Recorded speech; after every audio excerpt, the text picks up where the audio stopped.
নমস্কার বন্ধুরা, আমাদের ফার্ম ক্লিনিংয়ের দ্বিতীয় পদক্ষেপে হচ্ছে আমাদের ফার্মে ব্যবহৃত ফিডার ডিঙ্কারের কোটোগুলি কিন্তু ভালোভাবে পরিষ্কার করে নেওয়া। এই ক্ষেত্রে আমরা ফিডার ডিঙ্কার পরিষ্কারের জন্য ডিটারজেন্ট ইউজ করি এবং এছাড়াও বিভিন্ন রকমের স্প্রে, যেরকম B904 লিকুইড বিভিন্ন রকম আছে, সেটা আমরা কিন্তু জলে মিশিয়ে নিই। দেখুন বন্ধুরা, আমরা কিন্তু এভাবে ডিটারজেন্টের জলে ভালো করে ফিডারের নিচের বেসগুলো ভালোভাবে মেজে নিচ্ছি এবং বিভিন্ন জিনিস যেগুলো আছে ফিডার ডিঙ্কারে সবগুলো কিন্তু এভাবে মেজে নিচ্ছি, দিয়ে ভালো করে শোধিত জলে আমরা কিন্তু এভাবে পরিষ্কার করে চুবিয়ে ভালো করে পরিষ্কার করে নিচ্ছি।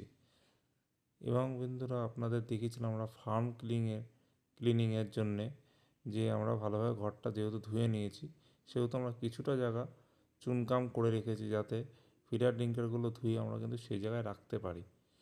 দেখুন বন্ধুরা, আমি এখন সেই জায়গাটায়, যে জায়গাটা চুনকাম আমরা করে রেখেছি কিছুটা জায়গায়, সে জায়গায় ধোয়া ফিডারের ইয়েগুলো নিয়ে গিয়ে আমরা কিন্তু ওখানে রাখছি। দেখুন বন্ধুরা, বাকি জিনিসগুলোও কিন্তু এখানে ঠিকভাবে সব ধুয়ে ধুয়ে রাখা আছে। পরবর্তীতে আমরা আপনাকে ভালোভাবে দেখিয়ে দিচ্ছি যে কীভাবে আমরা জিনিসগুলো স্টেপ বাই স্টেপ ধুয়ে রেখেছি।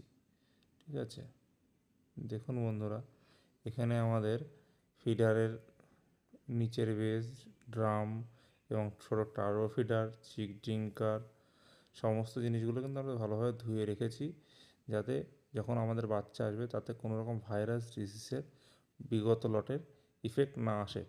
ভিডিওটি ভালো লাগলে বন্ধুরা লাইক, কমেন্ট এবং সাবস্ক্রাইব করে দেবেন। ধন্যবাদ বন্ধুরা।